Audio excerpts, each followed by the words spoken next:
Poirei Maitai Leibak asida mamangaidagi ningthorol kaya lalaktuna ngasi phauba lamta thagi ahanba thangjadagi hauraga aroiba thangja phauba lai saroi mayamgi sakthak tamjaba saroi khangba haibagi chatnabi asi ngasi phauba chatharakli maru oina saroi khangba asida pangthokliba asi chatliba kum adu loirakli taibang miyoiba aikhoida ayet apan fattaba awaba pibiramlanu aduga lakliba anawakum asigisu afanungai tekta kaidaba khunjaw leichawba misi mina mikap miraw khol wathok lanthok thokhan bedanaba haiduna maikei ngakpa layam amasung makhoiga loinaba saroi singda machinjak tamjaduna pelhanduna taibang miyoiba sanga jiba panba singda atek akai ayet apan pibiraktanaba pukmen pawminabani haina lauba yai mathang asidadi leibaki oina akhang ahi singna amaiba amaibi yauna saroi khangnari aduga laikai laikai gi khulgi oinesu arei areiba mayumdagi cheng mana masing khainaduna lamdam adugi miyai challabi ahal oirebi nupi singna marekai gi khulonafam lamdainafam amasung lamlong phangpham na singbada saroi gi saktha tamduna lakliba anauba kum adugi khul adugi laikai adugi asi ana wathok lanthok thoktanaba tekta kaidanaba saroi khangbagi thorum asi pangthoknari saroi khangbagi matangda haujuk phawbagi oina ningthina ithoklaba lairik oina kaya thengnadrabasu iramdamasigi oina lamtagi ahanba thangja asibu aikhoina yamna luna amasung kina launaribagi maram ama oiriba Henjunaha amasung thongnang Lairoulembi anigi wari asisu amani moirang kangleirongi sayon mapangi manungda ahanba sayongi wari oiriba Henjunaha amasung thongnang Lairoulembi anigi nungsi nungolgi wari asibu taruraga aikhoi punamakna lamtagi ahanba thangja asibu yamna kinai numit asigi numidangda imungdagi mapal thokpa phawba akiba tujungba phawnaribani numit asida maitai singi oina lainingthau laimarenda athenpot kachaduna kajaduna lakliba kum asida singthabada yaubiyu singsatpada yahonbiganu afaba nungaiba pinabiyu haina nijabagi chatnabisu leiri lamdam asigi saknairaba aiba sarangthem bormanina ibiramba moirang sayon hairiba lairik amasung saknairaba pena amasung khongjom parbagi saisakpa singna Henjunaha amasung thongnang Lairoulembi anigi wari singbul asi asumna thambirami awang kaubru chingdongpok kauren marum saba chingi lokmayaidagi haurakpa wainu laba pongmahanba kadanbana magi mapang thibada sembi kabo mireibak yauki mafam aduda sakchu helebi wainu amom moiri thaudanbi thengnaduna mapang semduna maitai wainu labaga sembi kabo wainu amomga anido sekla sadi sindinnana pombi sadi siloknana apam nungsi waithungnare makhoi anigi mapari wainu angoton phangjaki sadanbagi langda wainu angoton phakrabada maitai wainu laba kadanbana masano kabo wainu moiri thaudanbibu poirei maitrabakta halasi mafam asi kudong yamna thire hairabada kabo wainu amomna machanupa angotonbu kanba ngambra yengkhini haina mayadabadagi maitai wainu laba maitrabak pangki kaina thangda kabo wainu amomna mapari angotonbu kanduna mama macha mapagi khongul liraktuna maitrabak yaurakhi yamna wana maitai wainu laba thengnarabada watapadaba saktafam leiba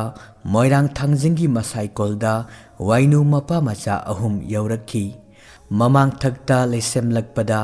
atia kuru sidaba mapuna matik achauba mayai akanbabu phongdokke khalladuna khunu laba amom ani khak semkhi khunu ani aduna sembiba mapu kurubu khak kaude khunu ani adu saktapam thirakpada kege moirang leipak yaurakhi mafam aduda sadanbagi khutta khunu ani adu mapunsi lomkhi Kuruna semkiba khunu ani adugi thawaidi lemna mangba yadabanina mapok langon kayada miyoi pokta poktuna apam nungsigi lila sanara o haina kuruna singu thangjingda sinarakhi. Sembi kabo wainu amomna mathanglen maitei wainu lababu thirakpada wakhiba phanglaroitra haibagi kapchakhiba sing adubu wainu labada lijabada maitei wainu labana masanogi pukning phathabiduna moirang thangjingi masai kolda thokhiba moirang sayol mapangi wari singbul adubu masana wainu amomda marik sumna libikhi. Moirang thangjing korel laida salaren sidabana sinarakhiba khunugi thawai ani aduna sayonba nungsi nungolgi thogdok wari singi oiba moirang sayon mapangi ahanba sayol Henjunaha amasung thongnang Lairoulembini. Taibang miga khoyum laiga langdainabada moirangda pankhiba ningthau iwang purik lai phang ponglen hanbagi sana hangtakta taibang mapuna khunu matei manau anigi mangphadraba yaibi thawai aduna namu taibang migi masak lauraga khoyum laigi nongdam kholdagi kege moirang laipakta nungsi sayon khongdarakle. Khunu laba aduna moirang khambi leikaida leiba langlen hanbagi mapari oina pokle. Thakta khada kana leitana naitom masak matau saban phajabada kalaknafam oiba sangkhonba mapari asigi mingna Henjunaha koloire. Khunu amom aduna kege khoyo leikaida leiba moirang leibaki angamba ningol lakpa khoiju hongbagi mamom oina thakta masem satrabi khada manau pomdrabi senglo henbi sangkholbi naitom satlare minglenna thongnang Lairoulembi kauredo.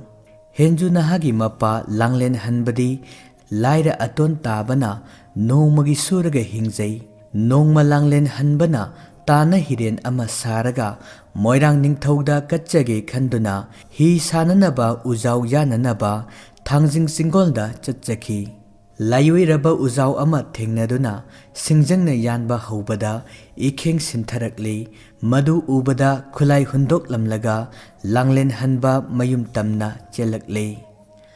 Langlen hanba anaba loire pamel usak yengdana tala urang khangdana thangjing ikonda hauba thangjingna sayonba uzau yalubagi taibang sengjel loiduna punsi lomkhre.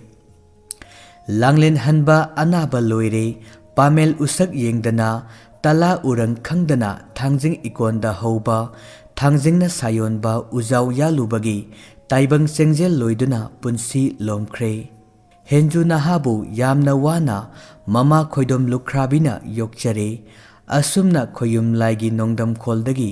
nura pakhang anisu nongmagi pakhang sarem laisa mapung phare. Makhoi anibu ubada nungshiba kalakpa yengningba mitpham oinare. Nongma thongnang Lairoulembina mataroi singa moirangi leiheli turelda chinghi luduna iroiduna sanaringai Henjunahasu lukai hi tongduna lu kairubagi leiheli turelda hi tongduna lakpada laija iyaida iroiduna sanariba thongnang Lairoulembibu urure amadi michanarure. Henjunahana hidu leiraida honjinduna habung marakta lotuna leikre. Lairoulembisu iroibagi penba naidre huna lona yengnare. Singuna punkraba leipunni khoyumna yomkraba khayomni unaba maktada nungsinaki yengnaba maktada penaki nungsi pukning khoidanaki apam irang haunaki. Numit ado nuja sing adusu kairoi lekagi minok kibana thuna yangna tureldagi mayum hannakre. Henjunahasu ningol leisak khangdana ikai thiba oibana khoirangnana halakle. Henjunahasu lukra macha oibana ningol pokpa palem panthongna lamja machani mamom pining loi khandana leikagi mache manemda phau hangdana kana su khangandana lele. Nongma Lairoulembina mata singa thangjingi lai haraubagi lairang leihun tamnaba lei thiba thorakpada Henjunahana ukre. Henjunahana mamanaba singa laptakna innaraktuna thengnare khangnare. ꯅꯨꯡꯁꯤ ꯌꯥꯋꯥ ꯄꯥꯎꯃꯤꯟꯅꯗꯨꯅ ꯑꯄꯥꯝ ꯀꯥꯗ ꯊꯨꯡꯅꯁꯤ ꯅꯨꯡꯁꯤ ꯋꯥꯏꯊꯨꯡꯅꯁꯤ ꯍꯥꯏꯅ ꯊꯥꯡꯖꯤꯡꯂꯥꯏꯕꯨ ꯄꯂꯦꯞꯅꯗꯨꯅ ꯁꯔꯤ ꯄꯟꯗꯣꯝ ꯂꯣꯝꯅꯔꯦ ꯄꯥꯔꯤ ꯄꯨꯔꯤ ꯇꯥꯛꯅꯔꯦ ꯍꯥꯏꯅꯤꯡꯕ ꯋꯥꯕꯨ ꯍꯥꯏꯅꯔꯦ ꯄꯨꯛꯆꯦꯜ ꯇꯦꯡꯅ ꯐꯣꯡꯗꯣꯛꯅꯔꯦ ꯌꯥꯋꯥ ꯐꯤꯒꯩ ꯁꯦꯡꯅꯔꯦ ꯑꯁꯨꯝꯅꯁꯨ ꯍꯥꯏꯅꯔꯦ ꯉꯁꯤꯗꯒꯤ ꯍꯧꯅ ꯀꯣꯔꯧ ꯅꯨꯃꯤꯠ ꯍꯨꯝꯅꯤ ꯁꯨꯕ ꯅꯨꯃꯤꯠꯇ ꯂꯝꯇꯥ ꯊꯥꯒꯤ ꯑꯍꯥꯟꯕ ꯊꯥꯡꯖ ꯅꯨꯃꯤꯠꯇ ꯃꯥꯂꯦꯝ ꯂꯩꯅ ꯃꯝꯁꯤꯜꯂꯛꯄ ꯃꯤꯁꯛ ꯈꯪꯗ꯭ꯔꯕ ꯃꯇꯝꯗ ꯀꯦꯒꯦ ꯀꯅꯥ ꯈꯪꯍꯟꯗ ꯃꯣꯏꯔꯥꯡ ꯀꯅꯥ ꯎꯍꯟꯗ ꯅꯤꯡꯉꯣꯜꯒꯤ ꯃꯣꯡꯕ ꯏꯔꯥꯜ ꯌꯥꯏꯗ ꯄꯟꯊꯧꯅ ꯁꯦꯝꯖꯀ ꯄꯂꯦꯝꯅ ꯌꯥꯖꯀ ꯃꯤꯠꯀꯤ ꯊꯣꯡꯖꯤꯟꯀ ꯃꯣꯝꯅꯨꯒꯤ ꯊꯥꯡꯒ ꯅꯤꯡꯉꯣꯜ ꯀꯥꯗ ꯅꯨꯡꯁꯤ ꯋꯥꯔꯤ ꯁꯥꯃꯤꯟꯅꯁꯤ ꯅꯤꯡꯉꯣꯜꯅ ꯅꯥꯀꯜ ꯊꯣꯡꯕꯨ ꯍꯥꯡꯖꯔꯝꯒꯦ ꯍꯥꯏꯅ ꯌꯥꯋꯥꯔꯛꯂꯦ ꯑꯁꯨꯝꯅ ꯄꯨꯛꯃꯦꯟ ꯄꯥꯎꯃꯦꯟꯅꯔꯝꯂꯒ ꯀꯥꯏꯅꯔꯛꯂꯦ ꯄꯥꯈꯪ ꯍꯦꯟꯖꯨꯅꯥꯍꯥꯒ ꯅꯨꯔꯥ ꯂꯥꯏꯔꯧꯂꯦꯝꯕꯤꯒꯤ ꯑꯄꯥꯝ ꯀꯥꯗ ꯌꯧꯅꯁꯤ ꯅꯨꯡꯁꯤ ꯀꯥꯗ ꯋꯥꯏꯊꯨꯡꯅꯁꯤ ꯍꯥꯏꯅ ꯁꯔꯤ ꯋꯥꯁꯛꯅꯈꯤꯕꯒꯤ ꯄꯥꯎꯕꯨ ꯃꯇꯥꯔꯣꯏꯁꯤꯡꯅ ꯄꯥꯎꯗꯝꯗꯨꯅ ꯂꯥꯏꯔꯧꯂꯦꯝꯕꯤꯒꯤ ꯃꯃꯥ ꯈꯣꯏꯖꯨ ꯍꯣꯡꯕꯤꯅ ꯇꯥꯔꯕꯗ ꯂꯨꯈ꯭ꯔꯥ ꯃꯆꯥ ꯄꯤꯔꯠꯄꯗ ꯋꯥꯏꯊꯨꯡꯅꯕ ꯌꯥꯔꯣꯏ ꯅꯪꯒꯤ ꯄꯟꯊꯧ ꯇꯥꯔꯕꯗꯤ ꯈꯝꯕꯤ ꯃꯩꯍꯧꯅ ꯁꯥꯎꯔꯅꯤ ꯄꯨ ꯄꯥꯡ ꯁꯨꯗꯕ ꯂꯝꯖꯥ ꯃꯆꯥꯗ ꯅꯪꯅ ꯀꯔꯝꯅ ꯂꯩꯔꯨꯅꯤ ꯍꯥꯏꯗꯨꯅ ꯆꯩ ꯊꯥꯡꯂꯛꯂꯦ ꯂꯥꯏꯔꯧꯂꯦꯝꯕꯤꯗꯤ ꯃꯃꯥ ꯈꯣꯏꯖꯨ ꯍꯣꯡꯕꯤꯒꯤ ꯌꯥꯋꯥꯕꯨ ꯀꯣꯛꯇ ꯍꯥꯞꯇ ꯇꯨꯡꯑꯣꯏꯅ ꯊꯥꯅꯈꯤꯕ ꯅꯨꯃꯤꯠꯇꯨꯕꯨ ꯉꯥꯏꯗꯨꯅ ꯂꯩꯈ꯭ꯔꯦ ꯊꯥꯅꯈꯤꯕ ꯅꯨꯃꯤꯠ ꯁꯨꯔꯦ ꯂꯝꯇꯥ ꯊꯥꯡꯖ ꯑꯍꯥꯟꯕ ꯅꯨꯃꯤꯠꯅꯤ ꯍꯦꯟꯖꯨꯅꯥꯍꯥꯁꯨ ꯅꯨꯡꯉꯥꯏꯕ ꯋꯥꯈꯜꯅ ꯏꯊꯛ ꯏꯄꯣꯝ ꯍꯧ ꯀꯣꯔꯧꯅ ꯃꯝꯗ꯭ꯔꯤꯉꯩ ꯃꯌꯨꯝꯗ ꯍꯜꯂꯛꯅꯕ ꯍꯥꯏꯗꯨꯅ ꯉꯟꯇꯥꯅ ꯆꯤꯡꯗ ꯁꯤꯡꯖꯟꯕ ꯆꯠꯈ꯭ꯔꯦ ꯄꯂꯦꯝ ꯃꯃꯥ ꯂꯨꯈ꯭ꯔꯥꯕꯤꯁꯨ ꯀꯩꯊꯦꯜꯗ ꯁꯤꯡꯖꯥ ꯌꯣꯟꯕ ꯆꯠꯈ꯭ꯔꯦ ꯋꯥꯡꯂꯦꯟ ꯃꯇꯝ ꯑꯁꯤꯗ ꯅꯤꯡꯊꯧꯒꯤ ꯊꯧꯗꯥ ꯄꯨꯔꯤꯕ ꯀꯦꯒꯦ ꯂꯣꯏꯁꯪ ꯃꯆꯥꯅ ꯂꯩꯀꯥꯏ ꯊꯨꯡꯅ ꯆꯠꯇꯨꯅ ꯂꯩꯕꯥꯛꯀꯤ ꯄꯥꯎꯖꯦꯜ ꯂꯥꯎꯔꯛꯏ ꯀꯦꯒꯦ ꯈꯪꯗꯕ ꯈꯪꯍꯧꯔꯣ ꯃꯣꯏꯔꯥꯡ ꯇꯥꯗꯕ ꯇꯥꯍꯧꯔꯣ ꯉꯁꯤ ꯀꯣꯔꯧ ꯅꯨꯃꯤꯠ ꯂꯝꯇꯥ ꯊꯥꯡꯖ ꯀꯨꯔꯥꯛ ꯂꯝꯗꯥꯏꯕ ꯈꯨꯟꯗꯤꯟꯅꯕꯒꯤ ꯂꯝꯗꯝꯗ ꯂꯥꯏ ꯁꯔꯣꯏ 64 ꯈꯨꯟꯗꯤꯟꯅꯒꯗꯧꯔꯤ ꯆꯤꯡꯈꯣꯡ ꯂꯩꯃ ꯂꯪꯌꯥꯟꯕꯤ ꯁꯥꯕꯜ ꯌꯥꯝꯕꯤ ꯊꯛꯇ ꯐꯤ ꯐꯧꯕꯤ ꯇꯨꯔꯦꯜ ꯆꯥꯡꯖꯧ ꯂꯩꯔꯥꯏꯗ ꯈꯣꯡ ꯊꯤꯟꯕꯤ ꯂꯩꯐꯨ ꯂꯩꯔꯛꯇ ꯌꯥꯍꯤꯞꯄꯤ ꯂꯝꯍꯥꯡ ꯇꯨꯝꯍꯥꯡꯗ ꯂꯝꯊꯣꯛꯄꯤ ꯂꯝꯂꯩꯃ ꯇꯔꯦꯠꯁꯨ ꯈꯨꯟꯊꯣꯛꯀꯗꯧꯔꯤ